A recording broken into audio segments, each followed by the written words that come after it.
So you're looking at the iPega 9083S controller for your phone, thinking this cheap, stretchable gamepad is the perfect mobile gaming upgrade. But here's what shocked me. After testing it for weeks, I'm telling you to seriously reconsider. Therefore, in this brutally honest review, I'm exposing the real problems you won't find in the glossy ads, from frustrating connectivity to deal-breaking flaws. For the best price, click the link in the description. Let's start with the obvious appeal. At around $27, the iPega 9083S promises a lot. It stretches to fit huge phones, claims 15-hour battery life, and works with both iOS and Android. Opening the box, it feels surprisingly decent.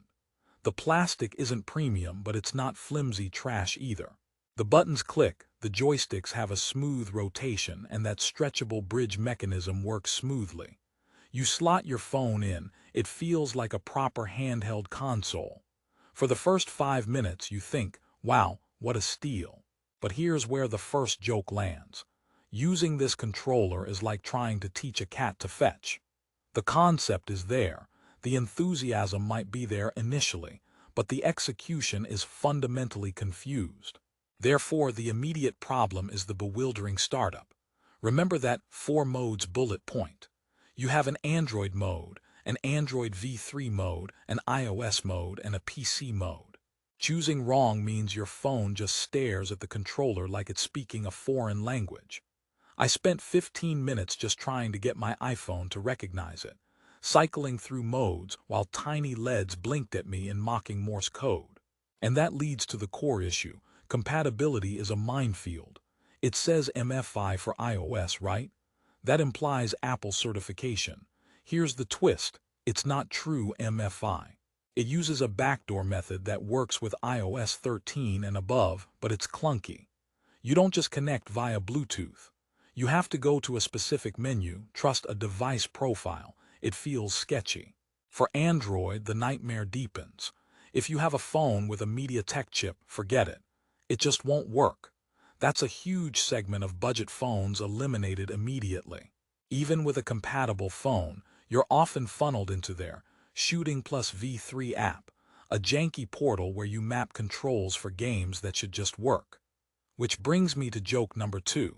This app's interface looks like it was designed by someone who's only ever heard of video games described over a bad phone connection. Therefore, let's deep dive into actual gameplay. When it works, it's okay. The face buttons are mushy, not crisp. The triggers have almost no travel, making racing games feel binary. You're either flooring it or braking hard. The D-pad is a wobbly, imprecise disc. But the worst offender, the joysticks. They have a massive dead zone in the center. In a first-person shooter or any game requiring fine aim, you're nudging the stick with no response. Then suddenly your character spins. It's like steering a shopping cart with a stuck wheel. You're not playing the game, you're negotiating with the controller.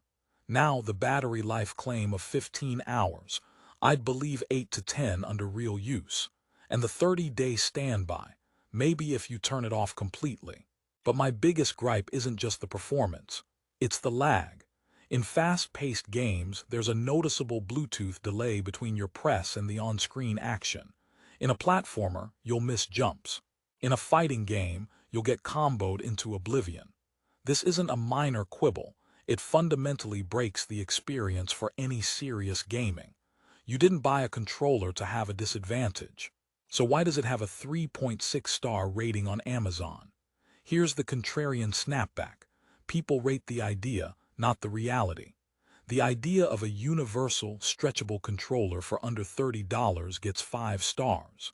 The reality of fiddling with modes, dodging compatibility holes, and fighting lag gets 1 star. The average lands in the mediocre middle. The top reviews are a battlefield of works great versus bricked my game.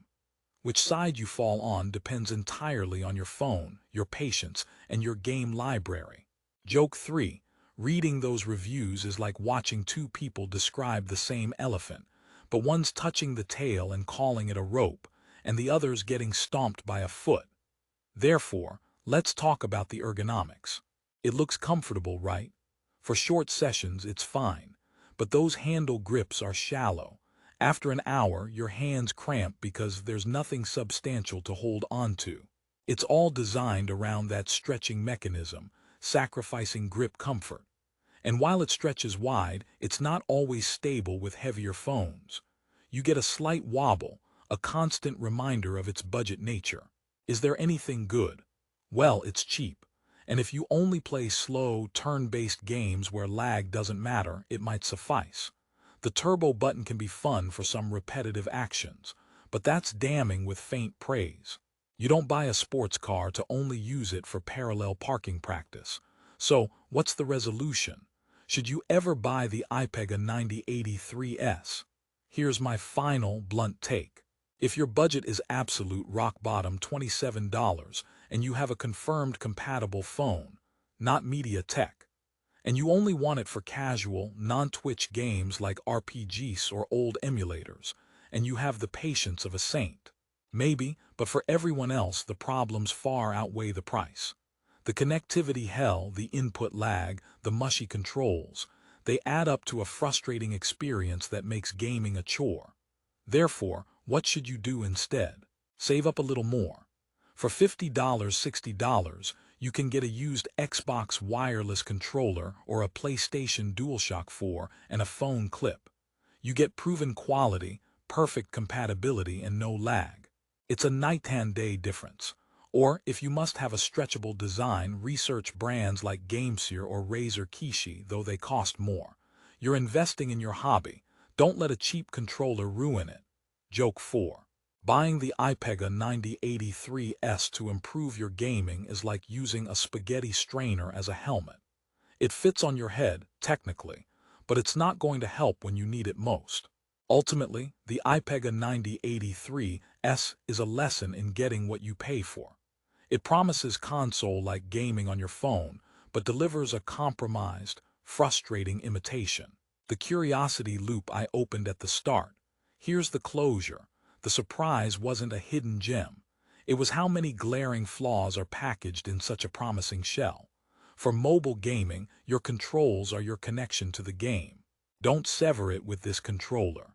If you want to see the best current prices for alternatives, or even take a chance on this one yourself, click the link in the description below.